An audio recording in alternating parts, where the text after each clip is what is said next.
¿Estás listo entonces ya, va? Bien, buenas tardes o buenos días, según corresponde, incluso buenas noches si están en España y en Portugal. Bienvenidos a esta charla de hoy, consideraciones sobre el lavado de dinero en la planeación y ejecución de una auditoría de estados financieros. Este es un evento de la red de firmas medianas y pequeñas de contadores públicos iberoamericanas, que ya pues tiene un buen número de miembros asociados en Iberoamérica. Es un esfuerzo adicional del Foro Iberoamericano de Contabilidad, que es un foro ya conocido por todos ustedes, que tiene más de 10.000 miembros, bueno, casi 15.000 ya. Y pues hermana de la red Revenif, que tiene más de 40.000 miembros en Iberoamérica, y Riduca, que tiene más de 30.000 miembros en Iberoamérica. Así que bienvenidos, esperamos que se vayan incorporando más. Los disertantes de ahora son el CPC José de la Fuente Molina. Él es un profesional con vasta experiencia en la carrera de contaduría pública, tiene una maestría y además es profesor universitario en el TEC de Monterrey, campus de Ciudad de México, y también tenemos al CPC Néstor Gabriel López, quien también es máster y licenciado en contaduría pública, con vasto conocimiento sobre el tema, y miembro de ambos del Instituto Mexicano de Contadores Públicos, de la región Centro-Istmo Peninsular. Y bueno, excelentes profesionales a quienes les agradecemos por su tiempo, por este esfuerzo de compartir con todos. Así que adelante, José, cuando gustes. Excelente, mucho gusto. Gracias por la invitación. Mi estimado Mario Antonio y Néstor Gabriel, por la invitación que me están dando eh, en este día. Es para mí muy grato poder compartir nuestros conocimientos o nuestras experiencias. Yo siempre he dicho que el dar clase o exponer algún tema es transmitir, es comunicar, pero más que nada es un intercambio de experiencias. Aquí lo que vamos a ver, el tema que vamos a ver es las consideraciones sobre el lavado de dinero en la planeación y ejecución de la auditoría de estados financieros. Tenemos que tomar en cuenta que la auditoría de estados financieros evidentemente se rige por las normas internacionales de auditoría, y esto nos da pauta de que tenemos que ser nosotros como auditores muy precisos en lo que estamos haciendo. Pero para poder empezar con este tema, tenemos que echarle un vistazo a la NIA 200, que es Objetivos Generales de la Auditoría Independiente, de acuerdo con las normas internacionales de auditoría. Esta NIA 200 nos especifica que las normas internacionales de auditoría siempre tienen que considerar a las mismas, a las normas internacionales de auditoría en su conjunto, y van a proporcionar normas que rigen el trabajo del auditor para el cumplimiento de sus obligaciones globales, y también tratan de la responsabilidad del auditor para las consideraciones más relevantes y aplicación de esas responsabilidades.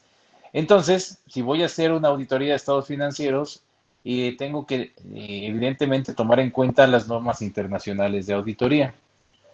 No debemos de olvidar, colegas, que el objetivo de una auditoría es aumentar el grado de confianza entre los usuarios de la información financiera.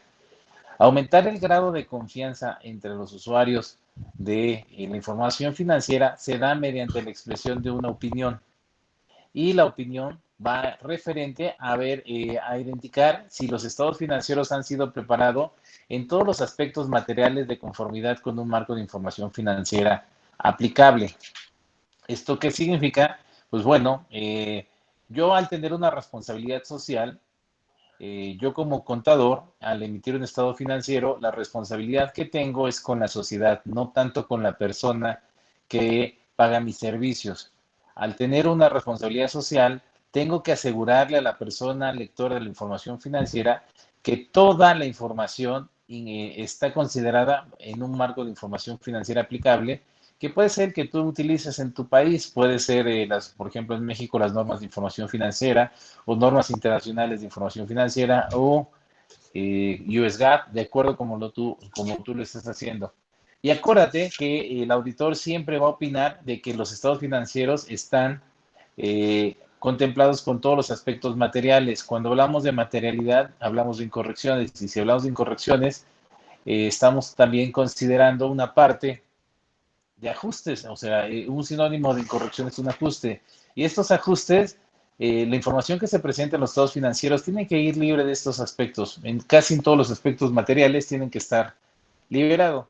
Entonces, si nosotros utilizamos las normas internacionales de auditoría, tenemos que emitir una opinión y esta opinión la vamos a hacer referente a los aspectos materiales de conformidad con el marco. Y evidentemente, si estoy utilizando normas internacionales de auditoría, de inmediato tenemos que tomar en cuenta y pensar con los códigos de ética.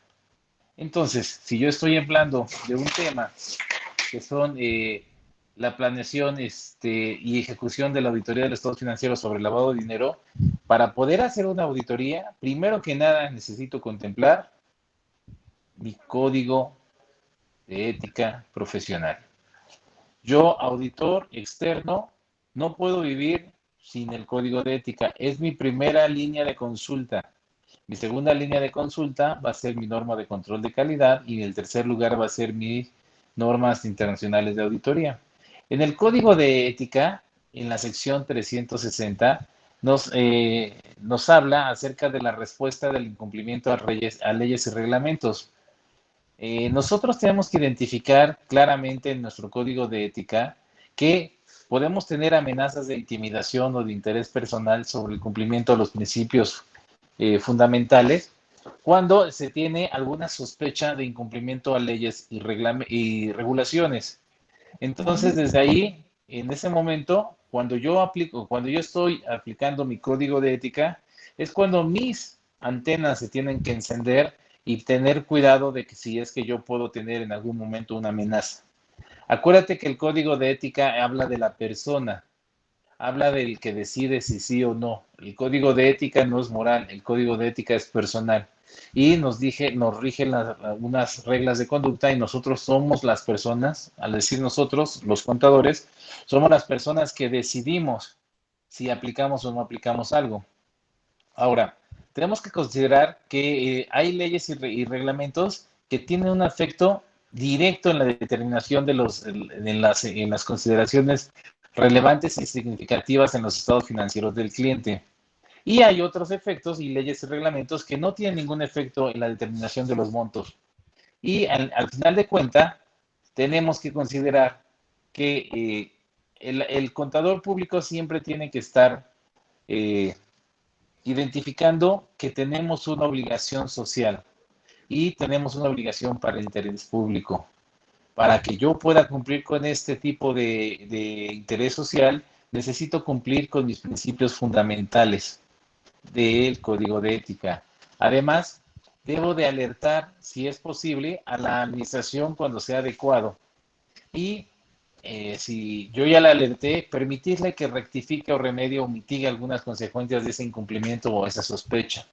Y además, bueno, podríamos nosotros formar, y según nuestro código de ética, podríamos disuadir esa comisión de ese incumplimiento cuando todavía no ha ocurrido.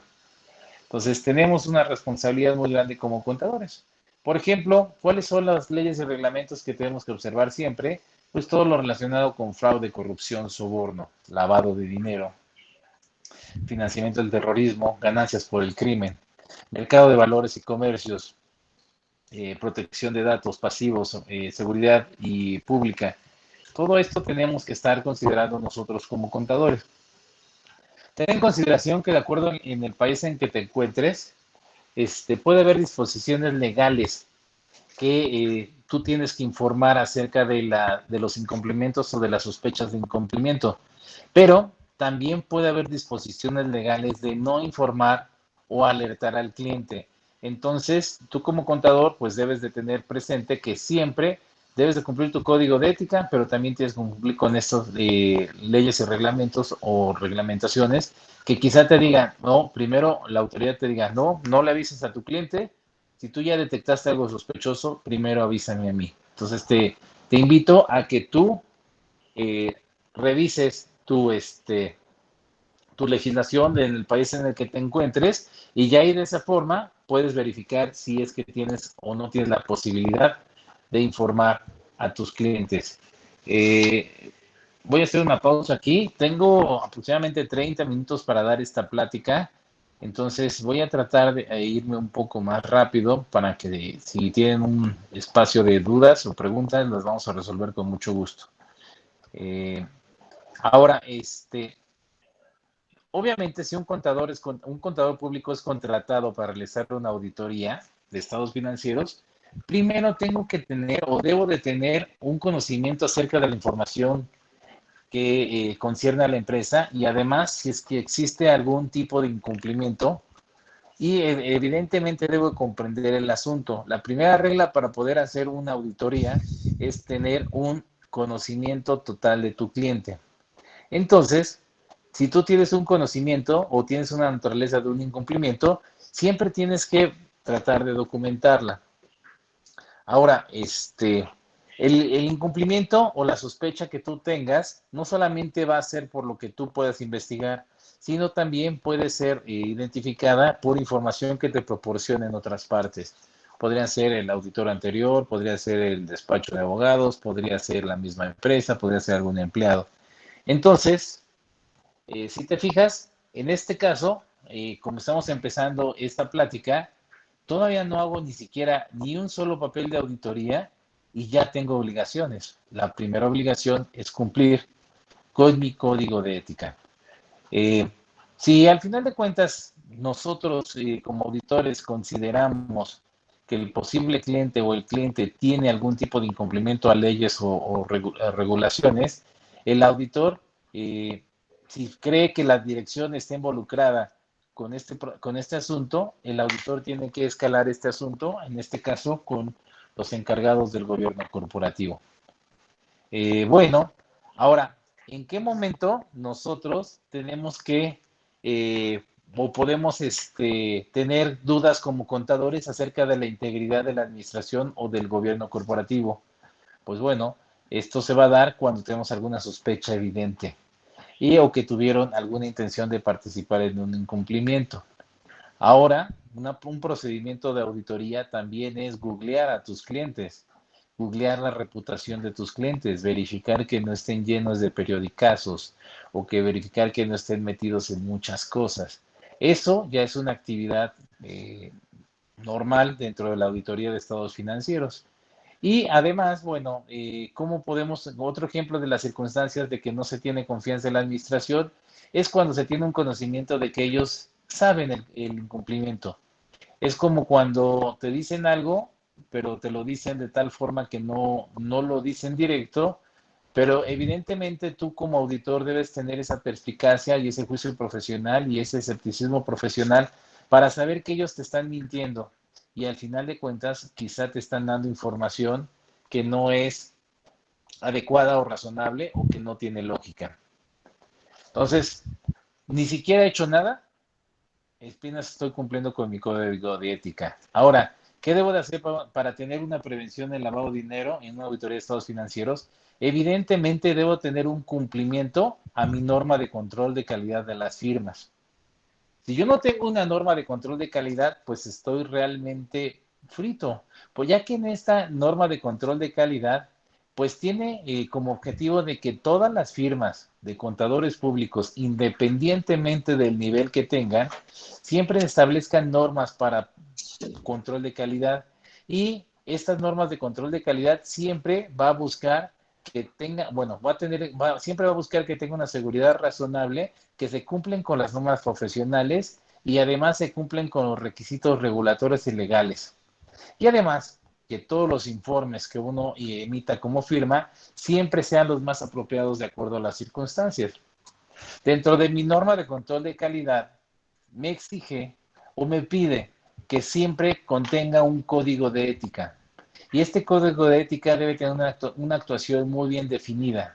Y además, debo de pedir que toda la gente que trabaja conmigo lo cumpla. En este caso de esta presentación, nosotros debemos de cumplir con el código de ética del Instituto Mexicano de Contadores Públicos, algunas regulaciones del Código Fiscal de la Federación, y si es que yo tengo clientes que tienen que ver con la bolsa o con seguros y fianzas, también tengo que verificar que todo mi personal cumpla con el código de ética que abarca todas estas organizaciones. Ahora, yo en mi norma de control de calidad debo de tener siempre políticas y procedimientos para administrar el riesgo. Y la administración del riesgo es la toma de decisiones que va a dar, en este caso, la firma para que proteja su propio patrimonio. Y lo más importante que tenemos nosotros los contadores es nuestro prestigio profesional. El prestigio profesional se gana durante muchísimo tiempo y se pierde en cuestión de segundos. Es por eso que mi norma de control de calidad en mi despacho debe de contener estas políticas para siempre administrar el riesgo.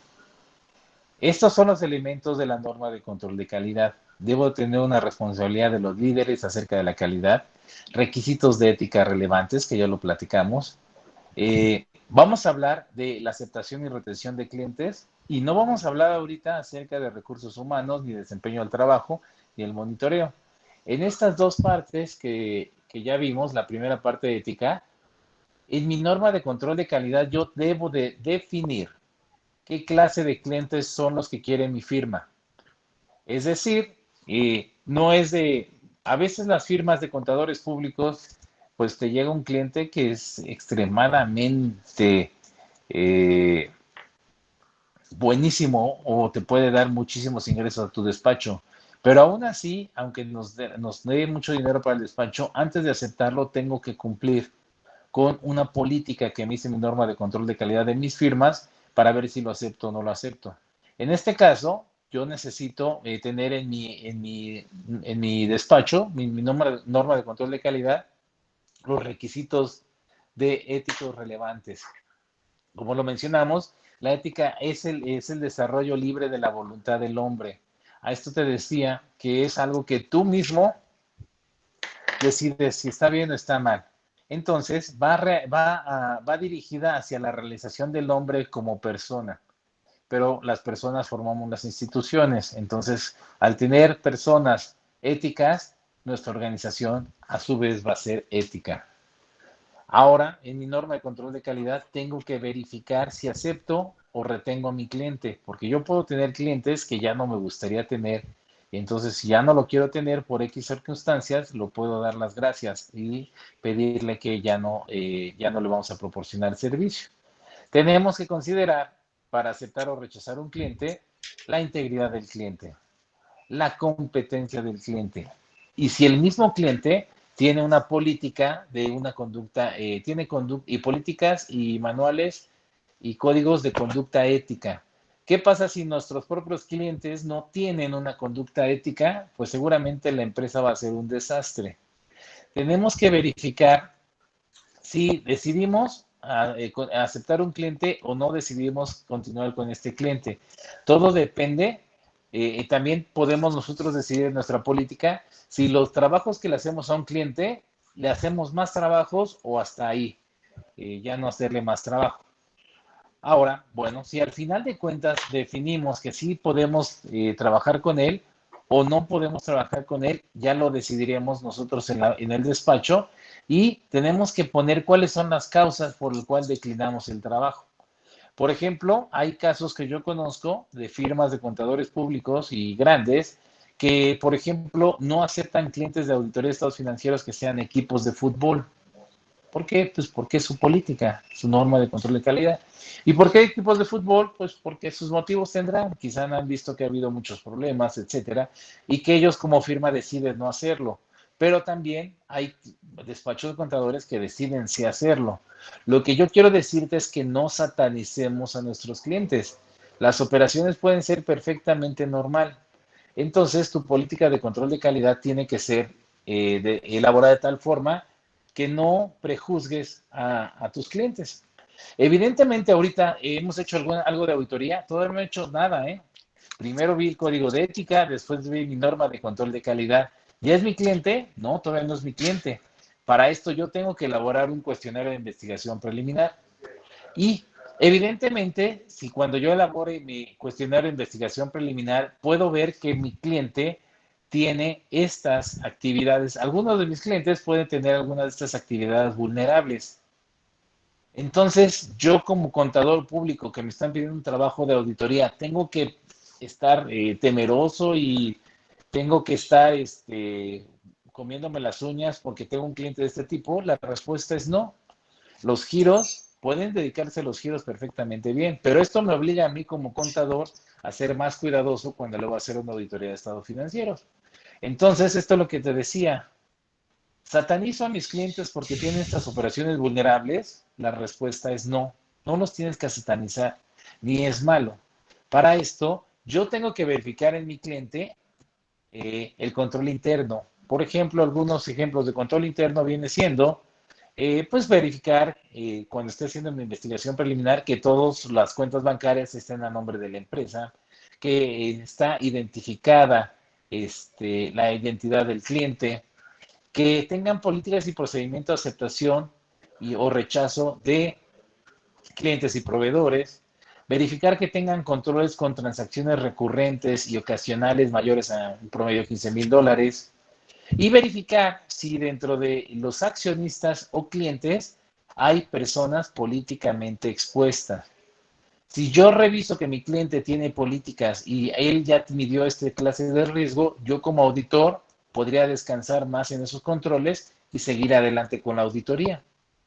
Necesito también verificar en mi investigación preliminar si los clientes conservan los registros de las transacciones, porque pueden estar haciendo transacciones que ni siquiera registran o registran tardíamente. Entonces necesito verificar si está o no está considerando en sus transacciones los montos, los tipos de transacciones, la moneda, y verificar si el cliente al tener algún tipo de transacciones arriba de $15,000, identifica quién es la persona que está adquiriendo o comprando esto. Entonces, yo ya pasé mi ética, bueno, ya le hice un vistazo a mi ética, ya le eché un vistazo a mi norma de control de calidad, ya hice un cuestionario preliminar, de investigación preliminar, y ya decidí que sí fuera mi cliente, ¿sale? Entonces, para esto, en las consideraciones, en la planeación y ejecución de la auditoría, necesito verificar cuáles son mis responsabilidades como auditor en la auditoría de estados financieros con respecto al fraude. En este caso, tenemos que ser muy claro que ya que el auditor no se va a dedicar a revisar si el cuate o la empresa es lava dinero o no lava dinero. Esas son circunstancias que yo como auditor debí haber previsto anteriormente, antes de aceptar el trabajo. La responsabilidad del auditor es únicamente, en este caso, en esta NIA 240, es identificar incorrecciones de los estados financieros provocados por fraude o error, más no por el tipo de operaciones que realiza. Si una empresa tiene, por ejemplo, operaciones vulnerables arriba de, no sé, los $15,000 y no está identificando a sus clientes o no lo refleja o no lo declara, esto no tiene que ver nada con respecto a la opinión que va a emitir el auditor. Evidentemente, el auditor lo que va a hacer al final de cuentas es dar una opinión acerca de la razonabilidad de las cifras a una fecha determinada para verificar si cumple o no cumple con un marco de referencia. Entonces, el auditor, en este caso, únicamente se va a observar las incorrecciones que pueda tener los estados financieros. Al auditor no le importan otros tipos de fraudes más que las incorrecciones, los fraudes provocados por las incorrecciones materiales. Tenemos que ser muy claros cuando nosotros firmamos la carta de compromiso con el cliente. Tenemos que decir claro que la responsabilidad de el gobierno corporativo de la empresa es el responsable de la prevención y detección de los fraudes. El auditor pues va a tener que realizar esa auditoría, hacer sus pruebas para obtener una seguridad razonable que los estados financieros en su conjunto están libres de incorrecciones materiales por fraude o error. Cuando estoy diciendo que están libres de incorrecciones, fraude o error, son de acuerdo al marco de referencia. Es decir, si no está, no olvidemos que los estados financieros están elaborados sobre marcos de información, por ejemplo, normas de información financiera, que son las que nos dicen cómo evaluamos, cómo registramos y cómo cuantificamos las operaciones y transacciones financieras de una entidad. A eso es a lo que el auditor 100% se va a definir. Ahora, tenemos nosotros que considerar como auditores que tenemos un riesgo de auditoría y no todos estos riesgos, podría haber algunas operaciones que no caigan dentro de nuestras pruebas, pero tenemos que considerar que son riesgos inherentes a las limitaciones que tenemos al formarnos nuestra opinión con nuestro trabajo. Tenemos que tener en cuenta que cuando estamos hablando de un fraude, ya es una actividad deliberada, es decir, hay planes muy sofisticados y dentro de este plan sofisticado de la gente que lo está realizando puede haber falsificación o puede haber detalles de registro, de alteración de registros, etcétera. También tienes que considerar que si te van a hacer un fraude y están coludidos todos, pues va a ser más problemático. Nuevamente, quiero recalcar la importancia del auditor, que es, antes de hacer cualquier trabajo de cualquier cliente, tienes que identificar que el cliente puede trabajar contigo.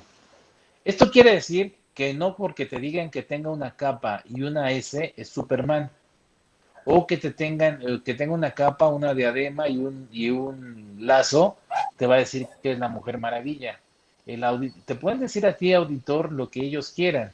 El auditor tiene la obligación de cerciorarse con sus pruebas de que esto no está pasando. Yo tengo que, como auditor, identificar cuáles son mis riesgos de incorrección material en los estados financieros por fraude. Debo de tener evidencia suficiente adecuada de estos elementos de fraude y además tengo que verificar cuál fue la respuesta que dieron yo como auditor y la entidad durante la presencia de un fraude. ¿Qué más? Bueno, ¿cómo debo de preverme y cómo debo planear mi ejecución de la auditoría? Pues evidentemente necesito personal que tenga conocimientos, calificaciones y capacidad de acuerdo al encargo. Si yo voy a tener una empresa que tiene operaciones vulnerables, no voy a traer al empleado más o al contador más novato de la firma.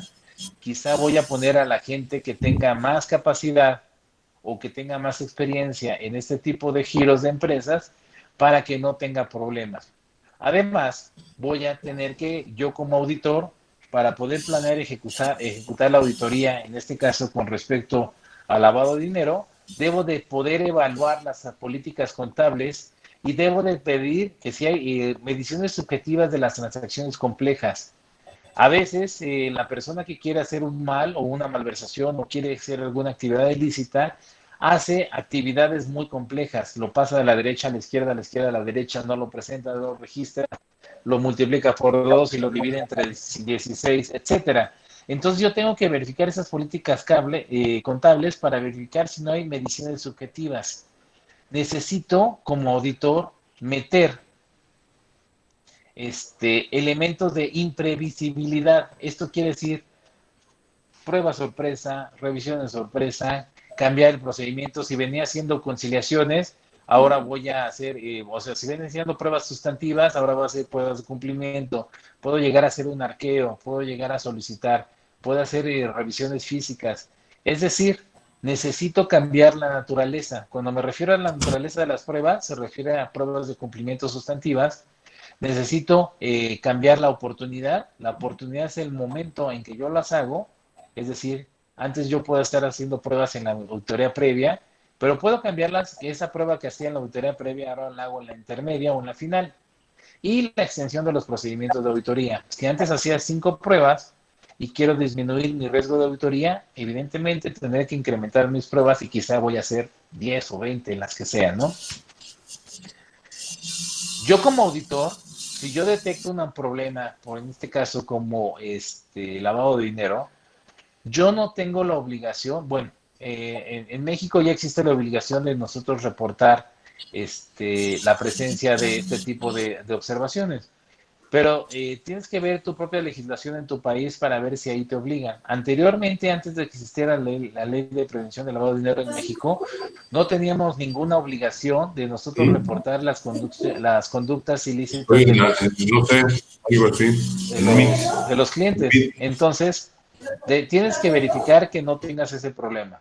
El auditor siempre debe de conservar la documentación de auditoría y principalmente conservar aquellas decisiones que se hayan tomado con el equipo de trabajo. Son 12:30, me voy a robar, Gabriel, si me permites otros 5 minutos. Perdón, pero es que tengo un poco de material que quisiera No hay compartir problema, José, adelante, muchas gracias. con todos los colegas. Evidentemente yo necesito identificar los riesgos y tengo que identificar los riesgos de incorrección material principalmente. Ese es mi objetivo como auditor. Y además tengo que dejar documentado cuál fue el resultado de la aplicación de los procedimientos de auditoría que fueron utilizados para prevenir o para disminuir el riesgo detectado. Te voy a dar algunos ejemplos o algunas guías de este tipo de casos. Cuando hay presión sobre personas, te tiene que llamar la atención. Cuando minimizan impuestos, no olvides que parte de la gente que lava dinero está constituida, ¿eh? Tiene un director de finanzas, tiene un edificio, factura, declara impuestos. O sea, se pueden confundir con la gente. Entonces, tú tienes que ser como auditor externo y que vas a dar una opinión, tienes que ser con la mente muy abierta cuando te presionan, cuando te minimizan los impuestos o cuando te sobrevaloran los activos o si te presentan información financiera fraudulenta o si te manipulan, falsifican, alteran registros contables o te están falseando información de manera deliberada o no les importa la aplicación de las normas de información financiera, o te hacen registros ficticios, o te cambian el juicio de cómo evaluaron una cosa y ahora lo están haciendo otra cosa, cuando no te están revelando hechos, cuando hay transacciones inusuales o cuando hay sustracción de activos. Perdón, ¿me están escuchando? 100%, amigo, adelante. Sí, sí, está bien. Es que sí, porque veo que no avanza la que ya avanzó. Cuando, pues no importa la aplicación de la cobranza, acuérdate que las empresas lo primero que buscan es la cobranza. Cuando hay todo este tipo de cosas, tú como auditor tienes que encender tus antenas. O, pues cuando pagas bienes o servicios que aún no has recibido, o cuando, estoy hablando en primera persona como la empresa, ¿no? Si la empresa paga bienes o servicios que no recibe, o si una cosa que costaba $100 lo contabiliza o lo paga en $1,000, todas esas cosas a ti como auditor te tienen que llamar la atención acerca de las transacciones o actividades que hacen las empresas y quizá pueda haber ahí un lavado de dinero cuando hay aprobaciones o documentos falsos. Entonces, o cuando todo tienes que utilizar a expertos para verificar la autenticidad de documentos, tienes que estar con las antenas bien encendidas tú como auditor para que puedas hacer y identificar este clase de problemas. ¿Qué más puedes hacer? Pues bueno, ya no hagas pruebas de cumplimiento, haz pruebas sustantivas. Las pruebas sustantivas son las pruebas de detalle, las que vas directo al resultado. Puedes hacer cambiar la oportunidad de extensión de las pruebas, es decir, incrementar las pruebas.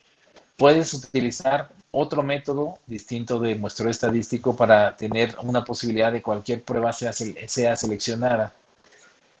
Haz un procedimiento sorpresa, visita las instalaciones, cuenta las existencias, confirma tus saldos con terceros, haz una revisión muy detallada de todos los ajustes que corre tu cliente.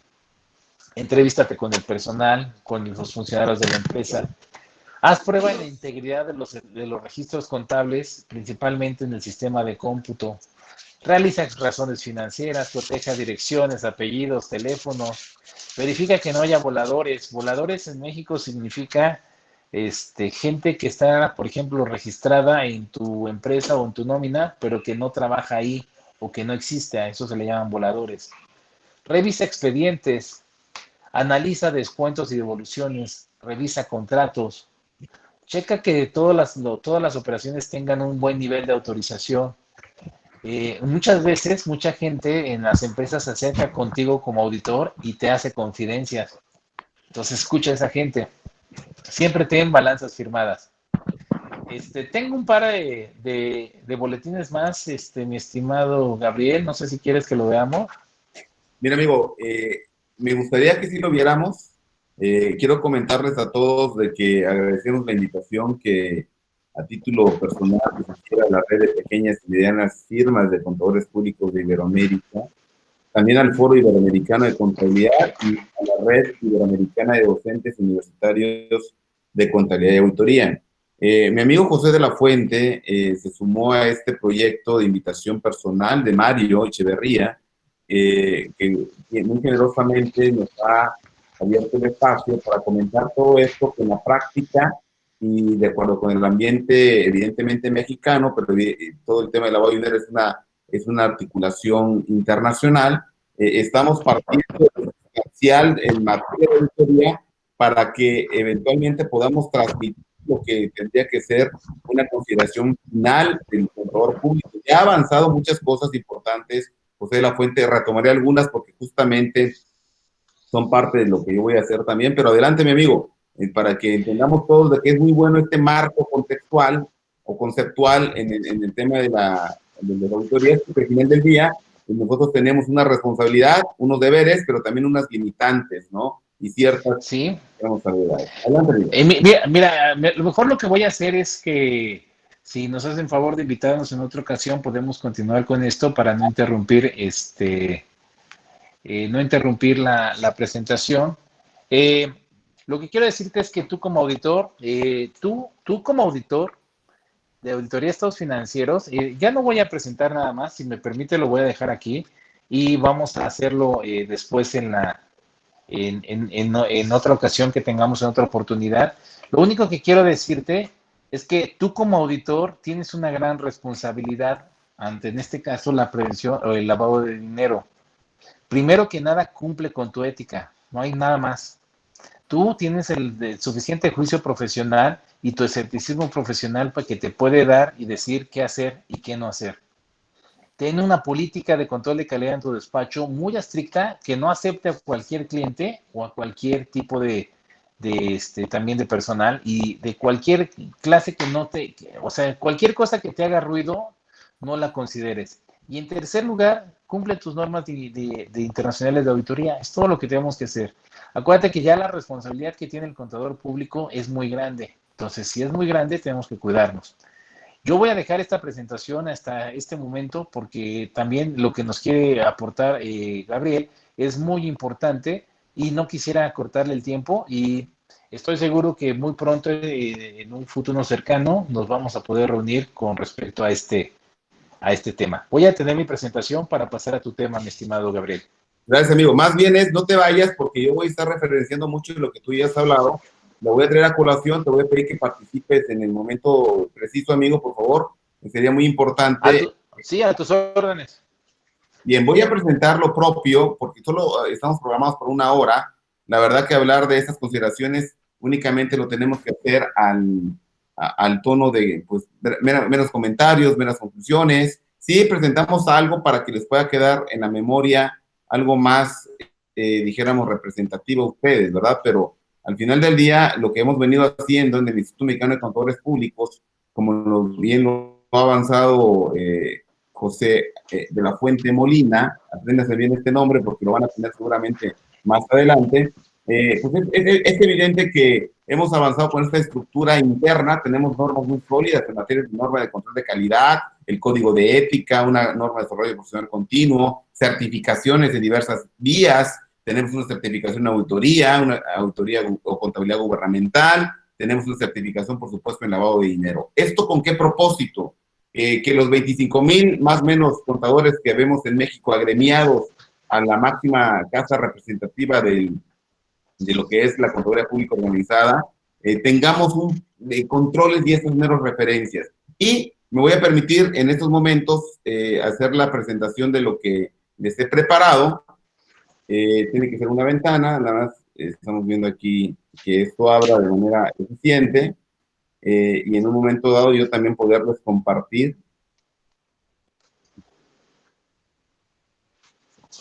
Ya tendrían que estarlo viendo. No, Si aún no. no, pues yo creo que va por ahí, porque me dice aquí dejar de compartir. Ya va llegando. Ya.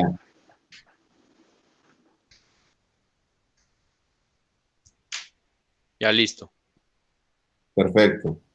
A ver, nada más ahora tengo yo que darle aquí a mi presentación. Justamente. Bien.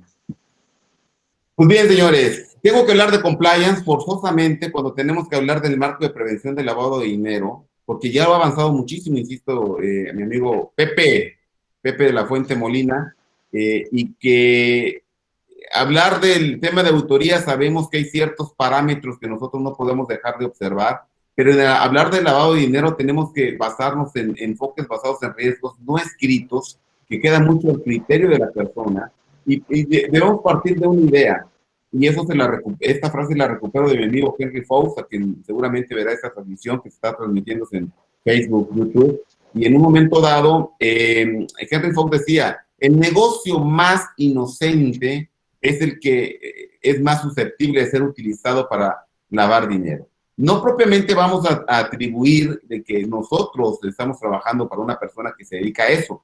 Voy a poner algunos ejemplos y a colación de lo que ha comentado Pepe. Sin embargo, también podemos ser partícipes, y quiero yo contextualizar dos elementos, como ya habló uno, Pepe, el tema del fraude, y yo quisiera hablar otro también de lo que es el delito de lavado de dinero, y aquí le mando un saludo a mi amigo Carlos Pérez, que es una persona muy activa, quien participa aquí en el Congreso de la Unión, en el Parlamento, dijéramos, respecto a los trabajos muy avanzados en materia de compliance y gestión de riesgos en materia de lavado de dinero. Y con él definimos, grosso modo, la metodología de lo que es pues los elementos típicos del delito de lavado de dinero, ¿verdad? Bueno, señores, ¿por qué? Porque es muy importante partir de lo que dijo el Código de Ética y todo lo que estábamos hablando. Por lo que nos dijo este señor George Jelinek, el derecho no es otra cosa sino un mínimo ético que sirve para garantizar el mantenimiento de las condiciones de la subsistencia de la sociedad. Somos nosotros los ojos de una sociedad que confía en la expertise del contador público, pero que no hay que decir, no hay que dejarlo pasar, perdón. En la economía de Latinoamérica, altamente influenciada por este elemento nocivo para el tema macroeconómico como es la informalidad, justamente a través de la informalidad se encuentra un caldo de cultivo para que las personas puedan llegar a hacer actividades ilícitas y en consecuencia perderse en este mundo del ilícito versus el tema informalidad, que de sí mismo sabemos es un no pago de impuestos, ¿verdad? Lo que yo pretendo, y lo que ha querido pretender también, insisto, Pepe, es presentar tan solo un marco de referencia de los propósitos del régimen de prevención del lavado de dinero y los propósitos de una auditoría de estados financieros, como ya lo digo, que es expresar una opinión acerca de si las cifras de la información financiera está presentada con la normatividad debida. Ese es el propósito de una auditoría. Ojo, no es perseguir un fraude. Si lo encuentro, bueno, pues, o sea, yo creo que sería humano decir, güey, ¿sabes qué? Te están robando, o hay que distinguir en lo que es un fraude y un abuso de confianza. Aquí en México tenemos una distinción para ambos delitos, pero lo podemos englobar como fraude, te están robando. Creo que hay un micrófono prendido por ahí que hace un ruido cuando hace un movimiento. Ojalá pudieran apagar sus micrófonos y nada más Pepe y Mario tenerlos prendidos para poder interactuar adecuadamente. Y bueno, un marco, definir que en fraude podemos englobar a todo esto que es que nos despojen de algo de una manera ilegítima, ¿verdad? Que para que ustedes conozcan y puedan diferenciar estos elementos cualitativos de marco en su modelo de cumplimiento doméstico. Sabemos que tenemos muchos países aquí representados. Básicamente quiero hablar de estos 6 puntos, ¿no? Pues lo que es el compliance versus auditoría, lo que es el tema de la materialidad para efectos financieros, como ya lo comentó justamente Pepe de manera implícita en todo lo que nos ha expuesto ya, la actitud de los socios y directivos y empleados, que justamente es cuando se vulnera, y aquí ya hablamos de vulnerabilidad de los negocios, vulnerabilidad de los controles del gobierno corporativo, vulnerabilidad del control interno en sí mismo, vulnerabilidad del régimen en el marco del régimen de prevención del lavado de dinero, ¿verdad?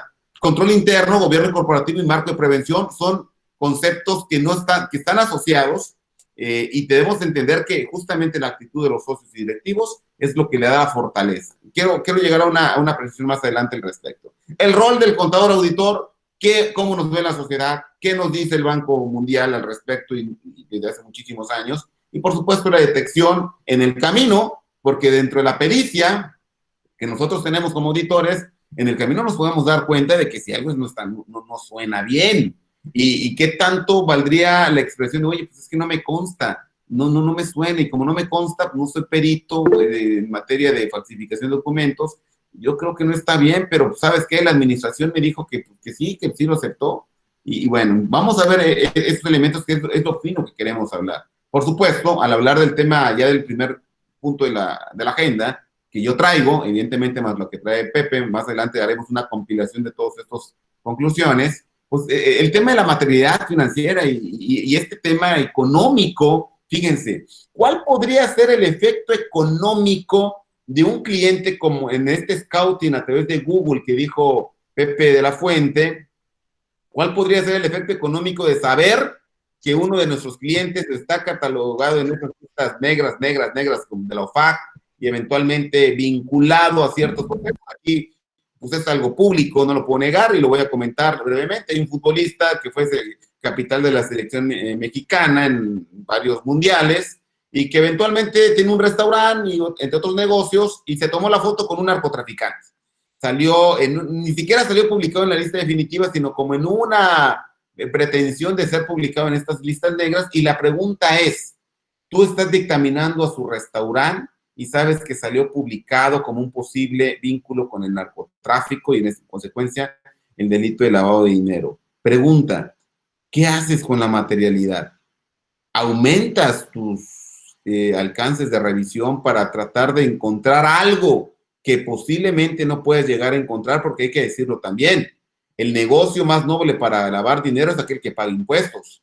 Ellos van a llevar a encontrar y van a procurar que todo funja como una aparente normalidad. Hay negocios muy burdos, como tengo unas notas de periódico, sobre todo una. Hay negocios muy burdos donde la verdad que lo ves de negro, tiene los ojos rojos y te ladra cuando te acercas, pues sabes que es un perro, ¿verdad? Entonces tú lo ves desde lejos y reconoces esta condición en una empresa, pero hay otros que no, hay otros que sí van pagando sus impuestos, tienen dijéramos, una política corporativa de responsabilidad para sus empleados bien y que en el camino pues vamos encontrando, ¿verdad? A eso es lo que tenemos que estar preparados. Entonces, ¿cuál sería el evento económico? Por supuesto que si tú sabes que está en esta lista negra, lo primero que va a hacer es de que posiblemente vaya a ser perseguido y puede llegar a un tema económico en sanción, una contingencia que aquí la pregunta sería, ¿la podemos cuantificar?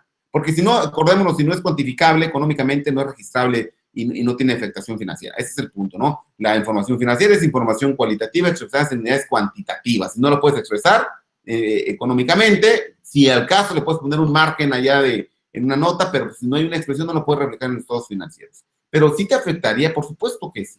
Sí afecta esta relación. Y es cuando aquí dice este scouting que dijo Pepe, que eventualmente tenemos que ir nosotros a hacer con esa pericia o perspicacia de tener la visión de poder encontrar algo que pueda ir en contra de nosotros, al menos en México, lo quiero dejar en claro. Bueno, pues el marco de compliance no solo es el marco financiero, el marco de compliance es de la proveeduría, la organización, los mercados, inventarios, los socios, evidentemente el networking, ¿verdad? Las cadenas, bueno, en fin, todo esto es el compliance, señores, definido por Basilea y que por supuesto si nos vamos y lo voy a poner de una vez y tengo una nota más adelante. Imagínense, si bien sabemos que el medio ideal para lavar dinero es el sistema financiero de las economías, la pregunta es, una vez que sabemos que tal o cual banco está catalogado como posible elemento lavador de dinero, que lo utilizaron, ¿verdad? ¿Cuántos hemos visto de estos bancos o directivos de estos bancos que eventualmente están en un momento dado, pues en la cárcel? Sería la pregunta. ¿A cuántos directivos hemos visto? ¿Qué pasa con el banco? Sí, los multan, claro, sería lo menos que pudiera pasar, pero si nos vamos al fondo, las medidas de compliance que traen los bancos le pueden dar argumentos a ellos como para decir, ¿sabes qué? Yo no pretendí lavar dinero, se vulneró mi sistema, sin duda eso pasó, pero en el camino yo no pretendí lavar el dinero que justamente se está en un momento dado partiendo de como la vinculación. Permítame, voy a hacer aquí un tema, por favor.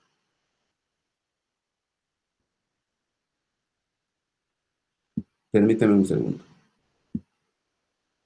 Ok, seguimos avanzando.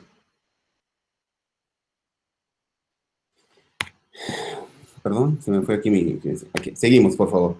Bueno, compliance, señores, por supuesto, estamos hablando de un tema de control de riesgos. Sabemos que hay ciertos elementos que aderezan a todo el cumplimiento, como es tu legislación, si estás inmerso en un mercado doméstico o internacional. Aquí en México tenemos oficiales de cumplimiento, tenemos representantes de cumplimiento en general para el tema de las actividades no financieras designadas. Y por supuesto que en este marco de compliance va ajustado a las particularidades, dígase tamaño, naturaleza, antigüedad, complejidad, mercado y otros ambientes normativos de las empresas. El compliance, señores, bien sabemos, y solo lo voy a acotar para pasar a bases más, dijéramos, comunes entre todos, pues el compliance es una serie de procesos continuos y supervisados tendientes al cumplimiento y o satisfacción de las exigencias legales y regulaciones, fincando siempre los parámetros de riesgo. Miren, señores, este tema del compliance no es propiamente hablar del tema de auditoría. Al hablar de compliance tenemos que estar hablando de lo que preventivamente tenemos que hacer para que no pase.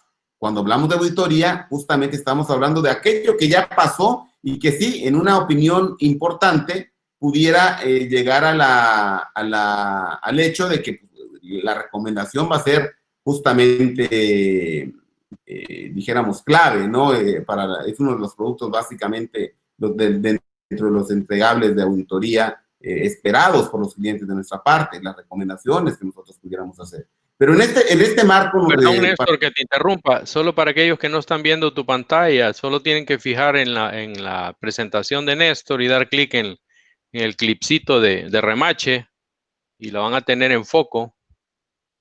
Perdón, porque varios no la estaban viendo en foco, la tenían minimizada. Perdón. Yo asumí, por eso hice la advertencia, iba a asumir que lo están viendo porque bueno, MID es muy confiable, pero qué bueno que está la precisión. Entonces, si me permites, continuamos. Ya con esta acotación, Mario, sin problema. Entonces, lo que nos implica el régimen de prevención del lavado de dinero es sí conocer perfectamente tu cliente, pero no bajo esta forma mercadológica que eventualmente nos será muy útil porque pues, si conoces a tu cliente le sabes qué vender. Sí, eso es un tema mercadológico, además es el sustento de las empresas. No, para ver si tus clientes no están involucrados en estas listas negras realmente internacionales y que en el camino puedan contaminar tu operación porque te están vulnerando tus controles internos. Y muchas veces quienes vulneran, me adelanto un poco, los mismos controles son los empleados con el propósito de alcanzar un cliente, los empleados que venden casas, joyas, coches, ellos son, bueno, digo, no por esquematizar un servicio, ¿no? Sino si entendemos que el lavado de dinero es la pretensión de tener recursos para intercambiar los bienes y servicios, pues díganme quién no quiere tener casas, joyas, coches y acciones en empresas, inversiones. Justamente ahí estamos, los mismos ejecutivos de las empresas nos vulneran en el camino. Pero no solo eso, también conocer a tus proveedores, porque justamente aquí en México tenemos un marco de cumplimiento muy agresivo y cada vez más a partir de este 2020 y posiblemente en el tema del 2021 con la propuesta ya de reforma que se está planteando, donde tenemos que conocer si en efecto ellos son proveedores calificados, al menos técnicamente, y que cuentan con los recursos humanos, materiales, técnicos, capacidad en general, y están localizados, ¿no? O sea, esos son temas importantes. Hay que conocer al cliente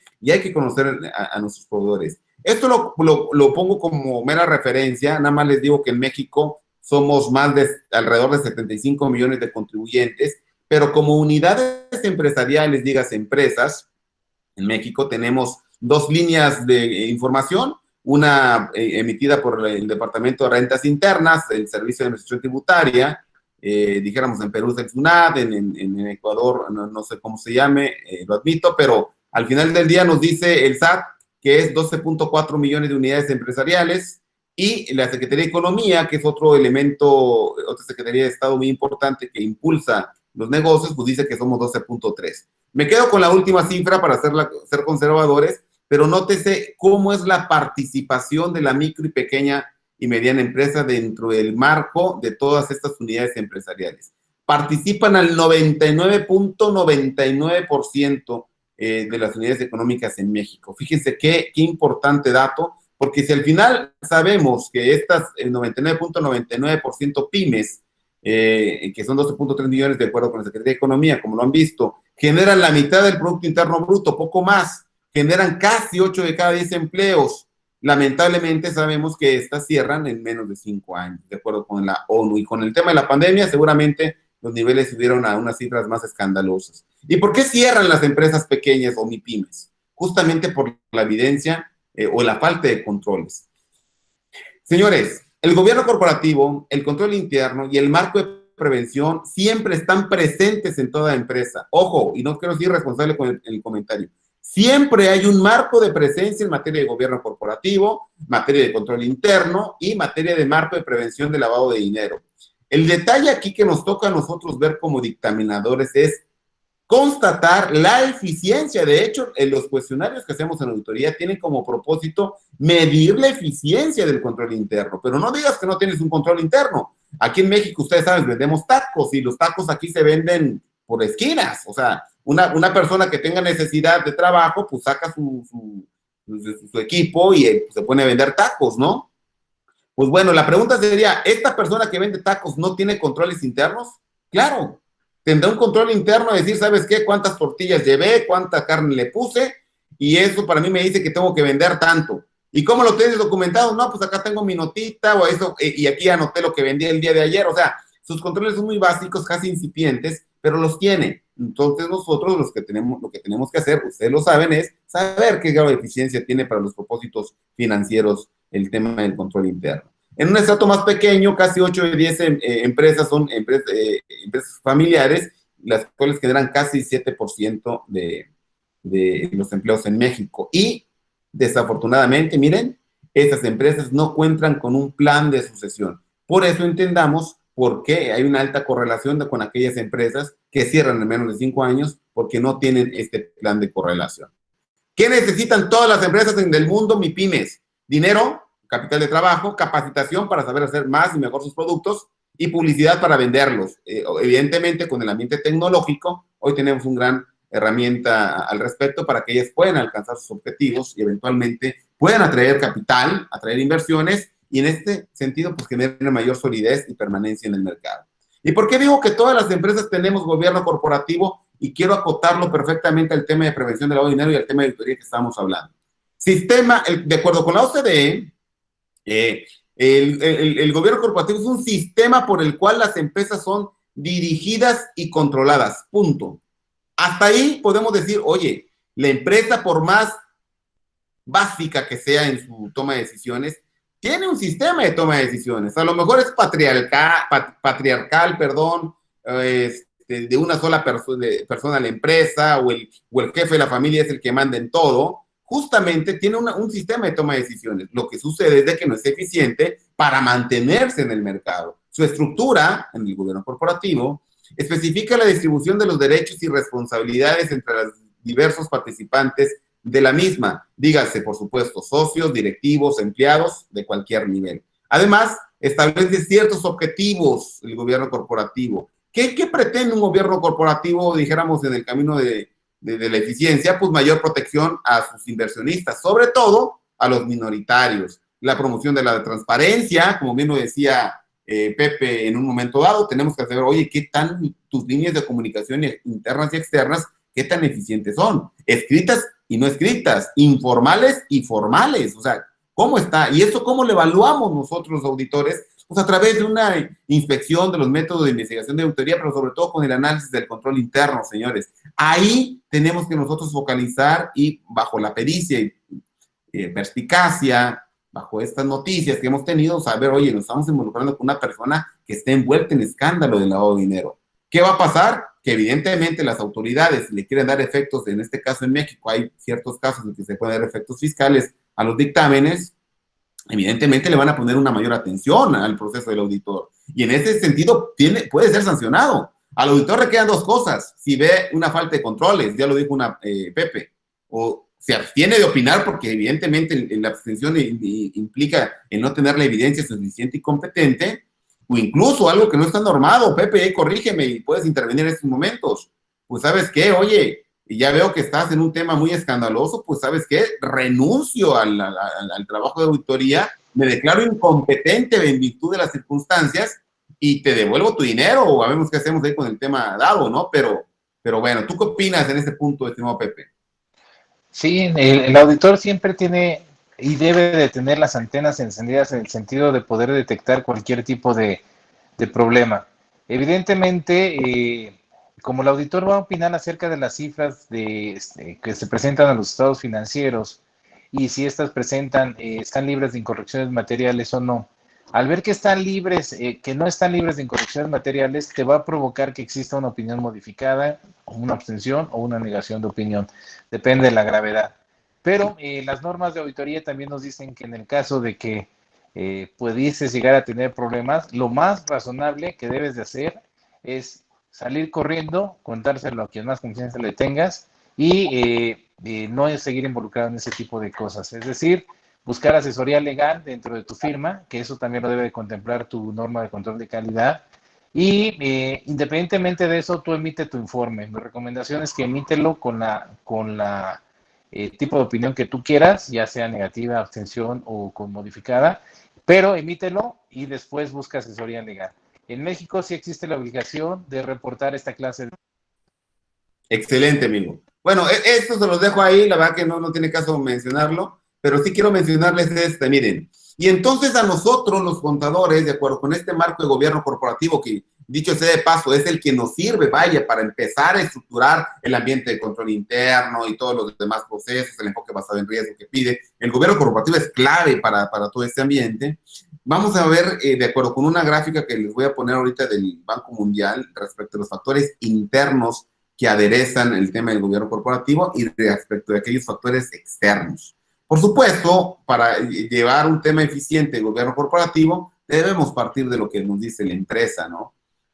Cómo están sus protocolos respecto a sus accionistas, sus consejos directivos, su órgano de administración, sus funciones básicas, bueno, todo este ambiente interno, eso es lo que nosotros nos enfocamos. Esta es la gráfica del Banco Mundial, ¿eh? Y los externos, aquellos pues evidentemente sistémicos, como reglamentos, normas, el sector financiero, los mercados en general. ¿Y dónde quedamos nosotros? Justamente aquí. Y miren a quién pone en la primera escalonada de agentes privados como detonantes del factor confianza en la administración. A los agentes de control de la reputación, fíjense, porque acá hay un tema reputacional inmerso cuando hay delitos, ¿verdad? Entonces, ¿a quién pone? A los contadores. Se entienden a los agentes del sector privado, los organismos autorregulados, los medios de difusión y la sociedad civil, que mitigan las asimetrías de información, mejoran la supervisión de las empresas y dan a conocer los actos de oportunismo. Fíjense qué interesante, nos pone con el Banco Mundial, les dejo la fuente, como el primer agente de control en materia reputacional de las empresas. Tenemos que tener mucho cuidado, como lo decía Pepe. Les comento que en México, evidentemente ante este marco incipiente de grandes empresas, grandes como tales, es el 1.01%, perdón, y quienes son las que tienen eventualmente presupuestos, recursos y en el camino una serie de aspectos importantes que eventualmente se traducen como pues, dinero para poder hacer sus gobiernos corporativos, pues ¿qué hacen las demás? Si sabes que lo que, así como les puse como sus necesidades básicas es la capacitación, a veces no tienen dinero ni siquiera para contratar a las personas. Bueno, en México se creó un Consejo Coordinador Empresarial ya hace muchos años, 1976, y este Consejo Coordinador Empresarial estableció, regulado hoy por estas entidades en México, ahí lo pueden consultar, por supuesto, con nosotros como invitados especiales en el Instituto Mexicano de Contadores Públicos somos parte de esta conformación de este Consejo Coordinador Empresarial desde el punto de vista del Código de Principios y Mejores Prácticas de Gobierno Corporativo. Y miren dónde recae el aspecto toral en materia de las mejores prácticas. ¿En dónde? En los capítulos 4 a 6. Es Consejo de Administración, Funciones de Auditoría y Evaluación y Compensación. 70% casi de toda la normatividad de este consejo, de este código de principios y mejores prácticas corporativas en el tema de la administración y auditoría. No es poca cosa, señores, somos el primer agente de control. Bueno, pues también el tema del gobierno corporativo en materia de la OCDE nos dice pues, que una quinta parte de las reglas pues, también son el tema de medido, ¿verdad? Vaya como derechos y tratamiento equitativo de los accionistas y las funciones propias claves, ¿verdad? Bueno, señores, y aquí llegamos al siguiente planteamiento.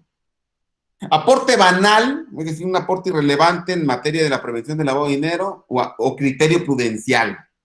Y el criterio prudencial no puede dejar de ver, por supuesto, a las exigencias legales. O sea, si tú dices, ¿sabes qué? En México voy a identificar cuando me paguen 500,000 pesos en efectivo una renta de un inmueble, pues es claro que no hay criterio prudencial, como lo dice mi amigo David García constantemente, ¿no? Quien es experto en temas de prevención del lavado de dinero en actividades no financieras. Pues ahí no hay criterio prudencial, ahí lo que hay es aplica la ley. O sea, para aplicar la ley no es criterio prudencial, es aplícala. Criterio prudencial es lo que adicionalmente tú le puedes aportar. Ahí podrías basarse sobre tus ambientes de control o de gobierno corporativo, ¿verdad? Entonces, ¿hasta dónde mi aporte es indiferente, irrelevante para el tema del lavado de dinero? Y hasta dónde yo estoy exagerando también mi criterio prudencial. La actitud, y dígase, la idiosincrasia de la administración, incluyendo, por supuesto, los colaboradores y de los socios, más aún también, es el principal catalizador que propicia un marco de eficiencia o vulnerabilidad en estos tres elementos clave para la vida institucional de las empresas. ¿Cuáles? Ya lo habíamos dicho: gobierno corporativo, control interno y el marco de prevención del lavado de dinero, pero como decir, casos compliance. Y me voy a estos casos a manera de mero ejemplo, ¿verdad? No son, dijéramos, no son tips, son ejemplos, como dicen también ahí. Imagínense que vamos a nosotros a revisar la información financiera de un hotel de ciertos años y nos vamos encontrando que más o menos un 30% de las reservas que le hacen son canceladas de último momento, pero que el hotel cobra porque evidentemente es un cargo a tarjetas de crédito, o bien aquí en México tenemos una compañía de autoservicio, una empresa de tiendas de conveniencia, que digas que son tiendas que se ponen en las colonias, hay no sé cuántos miles de esas, esta de 4 letras, amigo, 2 repetidas. Bueno, lo voy a comentar, no creo que les haga mucho ruido ni le haga yo mucha publicidad, pues esos OXXO, así les llamamos aquí en México, y los OXXO reciben de repente muchos pagos a cuenta de diversos proveedores. Hay un servicio de gestión de pagos de ellos. Y de repente te dicen, ¿sabes qué? Sí, resérvame, no quiero pagar con tarjeta, pero me lo puedes pagar con una línea de captura en tal tienda de conveniencia. Y ustedes observan, en este caso, así dijéramos inventado, pero ¿qué pasaría si ustedes observaran que más o menos el 30% de su ocupación es cancelada y que los clientes no reclaman? Por supuesto, tú dices, oye, eso no es común. O sea, si yo como cliente no llego, ocupo, me lo aplican, lo más que pudiera yo pedir, oye, resérvamelo para otro día. Si de plano ya no estoy en esas posibilidades, pues de plano pues, sí lo doy por perdido. Pero un 30% de incidencia en los ingresos, a mí me parece que es muy alto, ¿no? Ha sucedido, señores, en lugares turísticos amplios, ¿verdad? Por eso el tema del lavado de dinero y el tema del auditor, en la consideración, como se nos pidió que habláramos, va a depender mucho de la región. Si tú estás hablando vas a auditar un hotel en la zona de la Riviera Maya, donde hay muchísima actividad turística, cosmopolita, dijéramos ahí, de muchos países, gente, ¿verdad? Es claro que tú debes tener una perspicacia mayor, porque sobre todo ciertos giros del hotel, el restaurante, la renta de la agencia de automóviles, dígase renta y dígase compra, ¿verdad? Porque justamente ahí entramos con esos controles. Y solo para que quede claro, no quiero obviar, solo voy a traer 3 conceptos y la Comisión Nacional Bancaria en México lo ha, dijéramos, asociado todo eso. Estos son conceptos que yo he tomado de presentaciones de ellos. Y el primer concepto, pues, es el de la Convención en materia de lavado de dinero, ¿verdad? La conversión o transferencia de propiedad a sabiendas de que proviene de una actividad delictiva. Ojo, oye, yo no sé que viene una actividad delictiva, yo solo sé que ya tiene ciertos recursos la empresa, pero que no está dentro del estándar ordinario de la industria.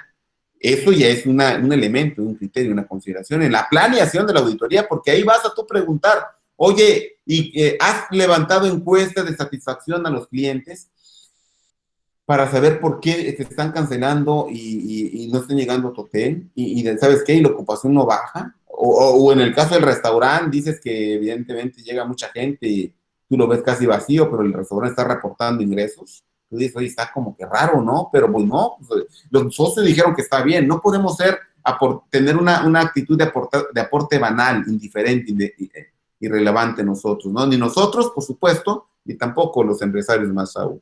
Para ocultar o disfrazar el origen ilícito o ayudar a cualquier persona involucrada en la comisión de un delito, para evadir las consecuencias jurídicas de sus acciones. Eso lo dijo la Comisión Nacional de las Naciones Unidas, la Comisión de las Naciones Unidas contra el tráfico de estupefacientes y sustancias psicotrópicas. El Fondo Monetario Internacional dijo además que el lavado de dinero es un proceso mediante el cual la fuente ilícita de activos obtenidos o generados a través de actividades delictivas se encubren para disimular el vínculo entre los fondos y la actividad original. Y el GAFI también nos dice que es un proceso, el Grupo de Acción Financiera Internacional, donde recientemente una mexicana acaba de tomar la vicepresidencia general, es un procesamiento de las ganancias derivadas de la actividad criminal para disfrazar su procedencia ilícita, permitiendo a los criminales gozar de ellas sin arriesgar su fuente. ¿Qué elementos comunes sacamos de esas definiciones? Que es un proceso, que se quiere decir algo que no es, destinado a la ocultación, y la finalidad es darle la apariencia de legalidad. Por eso les decía, señores, de repente el mejor negocio para lavar dinero es aquel que paga impuestos, aquel que cumple con todas sus situaciones, ¿verdad?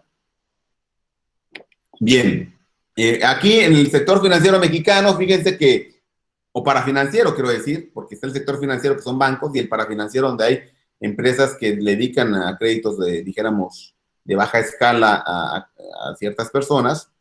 El parafinanciero, las SOFOMES, las sociedades financieras de objeto múltiple, que lideran gran parte de este sector parafinanciero, el número, pues miren, ha pasado por temas de vulnerabilidad. Estos sectores parafinancieros, con controles más rígidos, supervisión más activa por parte de la Comisión Nacional Bancaria y de Valores dependiente de la Secretaría de Hacienda y Crédito Público en México, han pasado por filtros. Es evidente que en un marco de informalidad altísimo como el que tenemos en México, las cifras dicen que podemos llegar hasta el 50%, algunos 40%, bueno, las cifras en realidad van variando, pero al menos dice que hay un mercado blanco y un mercado negro de respecto al manejo de efectivos o transferencias electrónicas casi equilibrado en México. Hay unas estadísticas muy impresionantes con materias en temas del consumo. ¿Y qué pasa cuando... ¿Por qué es la importancia de prevenir el tema del lavado de dinero? Porque lo primero que hace el dinero, sabemos, es llegar al sistema financiero, es decir, a los bancos. También, lo primero que hace es adquirir bienes y servicios, dígase, coches, casas, joyas, viajes, servicios de empresas, constitución, actividades profesionales no financieras designadas. Y, al final del día, otras actividades vulnerables no descritas en las leyes. En Colombia tiene una regulación muy vasta, muy fuerte, de la cual México también se ha nutrido mucho para hacer lo propio. En México, por supuesto, tenemos una regulación bastante sólida y cada vez mejorando más. Vienen reformas importantes al grado de establecer una consecuencia penal para la persona que no identifica a sus clientes cuando la ley lo dice. Ojo, que ya no era una ley administrativa, ahora va a ser una ley penal con la reforma y ya, aparentemente va a salir en poco tiempo. Y parte del dinero mundial por lavado de dinero, que son 19.3 billones de dólares, una estimativa, ¿verdad? También se va a los actos de la compra de las conciencias, corrupción, sobornos, tanto en lo público, señores, como en lo privado. Y aquí, ya para ir cerrando un poco mi participación también, quiero comentarles de que por qué es importante.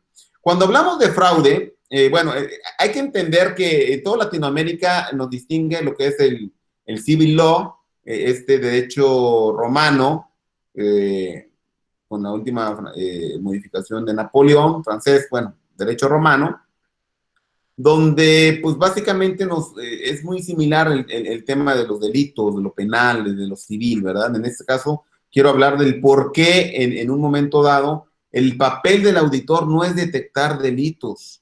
El papel del auditor es verificar que la información esté plasmada para que los usuarios de la información financiera adecuadamente, para que los usuarios puedan decir que está bien. Oye, y si ahí va una actividad de lavado de dinero, de fraude, ¿sabes qué? No es mi rol. Si lo descubro, te lo digo, pero no es ese el objetivo de la auditoría. ¿Qué consideración debo yo tomar cuando voy a una empresa que aparentemente lava dinero o está involucrada con actividades? Es claro que yo debo ampliar mis bases de análisis, ¿verdad? Ampliar modelos, pero la verdad, lo dijo muy bien Pepe hace un momento, no estamos obligados como por saber, oye, si lavas dinero, no lavas dinero. Oye, pero moralmente sí es otro tema. Y aquí nos vamos a los bienes jurídicos tutelados. En México, aquí les dejo la fuente, una clasificación de los bienes jurídicos tutelados. El bien jurídico es lo que protegen las leyes en México como última, como esencia. Entonces, tenemos de la persona, de la sociedad y del Estado. Casi tenemos 30 bienes jurídicos, de acuerdo con esta clasificación que les muestro ahí, plasmados en los siguientes escenarios. Son todos estos, pero yo quiero que pongan atención en las esferas negras. Por ejemplo, hablando de fraude, el bien jurídico tutelado es, evidentemente, hacia la persona y el patrimonio de la persona. Quedamos. Si hablamos de lavado de dinero, el bien jurídico tutelado, tenemos dos vertientes. Una para el Estado, porque el Estado queda impedido de ejercer su acción procuradora de justicia, en la impartición de justicia, y el otro elemento es que para la sociedad, a través de la vulnerabilidad al sector financiero y a la economía pública, que hay un ambiente delictivo, por supuesto, no genera... a ver, tenemos ahí un micrófono abierto, ¿alguien quiere participar? Hay un ruido de una ambulancia por ahí. Bueno. Y tenemos el tema de la sociedad, la economía pública, ¿sí? Porque si hay mucha gente que lava dinero, ustedes díganme que quieran ir a hacer dinero, pues a donde está la zona de las FARC, bueno, perdón, con ninguno, pero aquí en México hay un barrio muy bravo, no voy a decir nombres para no encasillar a nadie, pero un lugar donde el índice... Ya todos lo sabemos. Delictivo, bueno, todos lo sabemos, ¿verdad? Lo que pasa es que de repente no quiero herir susceptibilidades de nadie, hablar de un país o de otro, ¿verdad? Pero bueno, sabemos ese punto de que sí, si hay mayor ambiente delictivo, por supuesto que hay inseguridad. ¿De qué? Del primero de la persona, primer bien jurídico tutelado, la vida. Y por supuesto, nos vamos hacia allá. Bien, y aquí les dejo esta definición de lo que es fraude genérico, porque hay muchos fraudes específicos en México, de cómo lo protege el Código Penal Federal en México. Les dejo aquí para que quede claro que de repente pues, nosotros, si lo descubrimos, lo tenemos que informar, pero lo tenemos hasta por sentido común. Si no, oye, ¿te enteraste tú de un fraude? Sí, ¿y por qué no me dijiste? Ah, porque pues no era mi papel. No. Cuidado que puedes ser partícipe de esa, ser cómplice de esa comisión si te enteras, si no lo dices. Y en el tema del lavado de dinero también implica ese tema. Miren la conducta típica. Hay 15 conductas, como lo dice nuestro Código Penal Federal en México, respecto de la persona que eventualmente opera, ¿cómo dice? Adquirir, enajenar, administrar, custodiar, poseer, cambiar, convertir, depositar, retirar, dar o recibir por cualquier motivo, invertir, transportar, traspasar o transferir dentro de México hacia el extranjero y viceversa, del extranjero hacia México. ¿Qué cosa? Recursos, derechos o bienes de cualquier naturaleza. Cuando tengan conocimiento, y aquí viene el tema del conocimiento, y bueno, vienen ciertos procedimientos para saber si había conocimiento o no. Como auditores nosotros, vean la fracción 2, vamos a ver, de que proceden o representan el producto de una actividad ilícita. Ojo que aquí tiene que ser fehaciente el conocimiento, ¿verdad? Porque, oye, yo creo, porque aquí hay un principio de taxatividad en las leyes, en el código, en la Constitución, en el artículo 14, dice, pues no puedes aplicar temas por presunciones o por similitudes. La fracción 2, fíjese, ocultar o encubrir, o pretender hacerlo, aquello que dijo arriba, la naturaleza, origen, ubicación, destino, movimiento, propiedad. Aquí es donde entramos nosotros, señores, en México, en un parteaguas, cuando entras con una empresa que tú descubriste que eventualmente sí está haciendo cosas malas. Es ahí donde el contador público aquí tiene la obligación de denunciarlo, porque si no puede ser partícipe de esta fracción 2, renunciar a ese trabajo, porque si no, evidentemente, pues, lo que puede perder, evidentemente, es la libertad, como uno de los dones más preciados también como bien jurídico, y ya no se diga por toda la repercusión reputacional, sus credenciales para auditar, todo eso ya queda en segundo plano, porque sobre todo puede perder su libertad. Y lo malo de esos señores, lo malo, como lo dijo Pepe, es de que cuando tú te involucras con un ambiente, una empresa que estás en este enrollo de lavado de dinero, pues es muy difícil que tú también puedas decir que no a algunas cosas porque son sistemas muy viciados. Por eso, que el canto de las sirenas, déjeme decirlo, que es, oye, vas a auditar una empresa que está muy bien y te van a pagar muy bien, que no te compren la conciencia, porque uno de los destinos del lavado de dinero es sobornos públicos y privados, y ahí pudiéramos nosotros quedar. ¿Qué comentarios finales tengo a reserva de los que pueda hacer también Pepe, retomar la palabra Vale la pena sus comentarios, por favor, considéralos, Pepe. Pues evidentemente que tengamos nosotros una evidencia suficiente y competente de que la empresa, por supuesto, está en este tema de lavado de dinero, que es algo muy serio, es un riesgo reputacional que podemos nosotros tener y darle también a la empresa con una extensión de opinión, una opinión negativa, por supuesto. Tenemos que tener la evidencia suficiente y competente. A ver, ¿de qué? ¿De que lava dinero o de que sus procesos están bien? No, de que sus procesos están bien. Pero si ya te diste cuenta de lo otro, oye, debes tener la evidencia suficiente y competente. Porque pues mientras no sea, dijéramos, oficial en una de estas listas que, insisto, son obligación en México consultarlas para quien tiene operaciones con ciertos clientes, es claro que no puedes llevarte por una presunción. Estaríamos también actuando en un tono de injusticia. Decir, yo creo, el caso que les puse, yo creo que tú lavas dinero porque no rompes el paradigma. No, ¿qué tienes que hacer? Ampliar tus bases, ampliar tus elecciones y documentar mucho tu trabajo en tus papeles de trabajo, ya lo sabemos, ¿verdad? El auditor no somos perito para validar, oye, a ver, y si te diste cuenta que depositaron todos, si fueron en Oxxo, si fueron en muchos Oxxo, oye, yo no tengo acceso ni qué sucursal del Oxxo fue, ni si entró el dinero en la otra cuenta en la que le llegó, qué le hizo la otra persona, no sabemos. Acordemos que el lavado de dinero tiene 3 fases: la colocación, la estratificación y, por supuesto, la reintegración a la economía o la integración hacia el patrimonio de las personas. En la estratificación o ocultamiento es ahí donde podemos estar nosotros teniendo un tema con los clientes, ¿verdad? El auditor no cuenta con las fuentes de información que sí tienen las autoridades, es una realidad. No podemos hacer los cruces que sí hacen las autoridades en materia de lavado de dinero. Somos muy limitados. Por eso nuestra responsabilidad es emitir una opinión sobre si la información, con base en nuestro análisis, está plasmada en los estados financieros.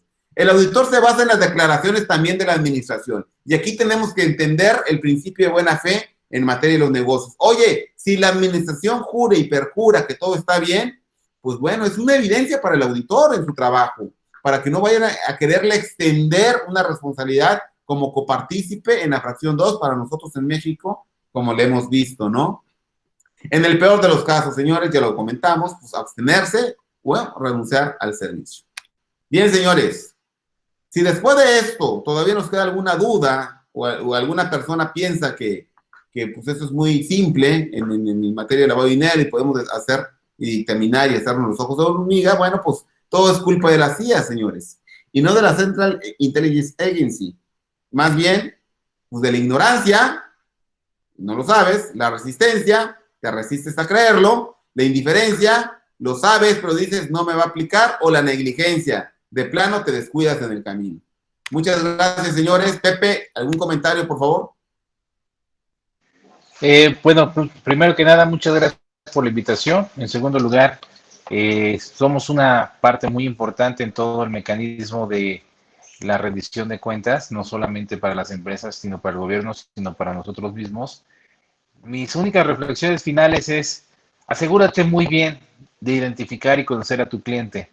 Asegúrate de aceptar o rechazar al cliente basado en la información que tú analizaste. Elabora una buena planeación en tu auditoría. Utiliza al personal capacitado. Muchas veces utilizamos a la gente que llega porque no hay más. Pero si llega utiliza a la gente que llega porque no hay más, capacítala para que esta persona tenga realmente una capacidad de poder analizar o determinar dónde hay problemas. Y tus procedimientos que planeaste, aplícalos. Y en caso de observar cualquier cosa rara, pues bueno, trata de documentarlo bien y analízalo muy bien, asesórate con tu representante legal. Y bueno, no olvidemos que la auditoría de estados financieros es una actividad hermosa. No tenemos que formar parte o que nos involucren en algún otro tipo de cosas, y eso solamente lo vamos a lograr cumpliendo con nuestro código de ética y nuestras normas de ejercicio profesional, como las normas internacionales de auditoría. Agradezco la oportunidad y su tiempo, quedo mucho a sus órdenes. Pepe, fíjate, voy a leer un comentario que dijo Fernando Almeida Santos.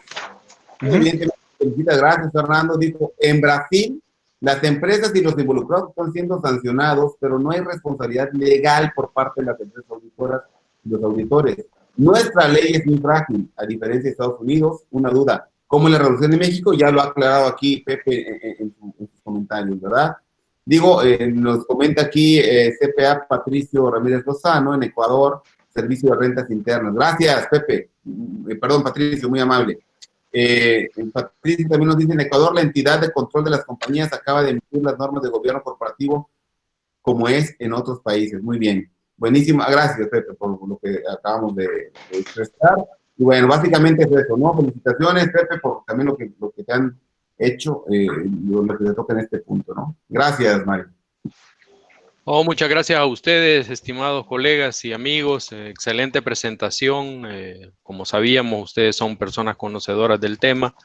Muchas gracias por sus puntos de vista. Por supuesto que es un tema técnico complejo que está afectado por las legislaciones de cada país y en cada país, por supuesto, tiene una particularidades producto de las mismas leyes, pero en términos generales, pues está basado en principios casi universales ya. Así es que les agradecemos mucho, José Molina, por tu participación. Agradecemos a Gabriel de que haya hecho posible tu incorporación para darnos este preámbulo del aspecto de la auditoría de estados financieros y por supuesto a Gabriel por su aporte en la parte del lavado de dinero, en la planeación y en la ejecución de la auditoría. Y bueno, muchas gracias. Es la primera vez que nos acompañan en una presentación de todas las redes que estamos organizadas, pues en este caso de Revenif, de Riduca, del Foro Iberoamericano de Contabilidad y ahora este evento que lo organiza la red de pequeñas y medianas firmas de contadores públicos iberoamericanos, que ya tiene bastantes miembros. Se está poniendo interesante el asunto, está caminando muy, muy rápido. Y bueno, de nuevo, muchas gracias por su participación a todos. Como pudieron ver, hoy cambiamos de plataforma. La próxima charla, que está programada para muy pronto, vamos a usar otra plataforma. Nos vamos a estar moviendo en varias plataformas para no irnos acostumbrando a una sola. Ya habíamos usado Zoom por 4 años y medio. Bueno, casi 5 prácticamente. Hoy en diciembre cumplíamos 5 años de estar usando Zoom. Y queríamos cambiar para no estar con las mismas plataformas, como siempre lo hemos hecho desde el 2004, 2003, que estamos en videoconferencias, conformando esta Revenif, red de estudio de las NIF a nivel mundial, en más de 46 países, con más de 40.000 miembros, Riduca con más de 30.000 miembros en Iberoamérica y poco más de 30 países, el Foro Iberoamericano que tiene más de 15.000 miembros en más o menos 25, un poco más de 25 países, así es que es una cosa interesante. Tenemos presentes a varios colegas que nos han prometido una videoconferencia muy pronto. El caso de José Luis Romero, argentino.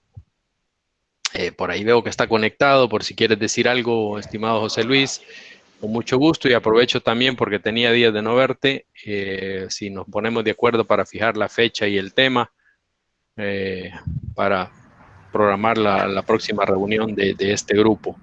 De nuevo, muchas gracias, estimado José de la Fuente Molina y Néstor Gabriel López, por sus aportes excelentes. Les mando un abrazo y agradecimiento en nombre de todos los miembros de la red. Muchas gracias. Estoy escribiendo, Mario, dónde se transmitió esta presentación. Les estoy dejando mi Twitter. Los quiero invitar, vamos a tener la próxima semana el primer encuentro internacional de ética.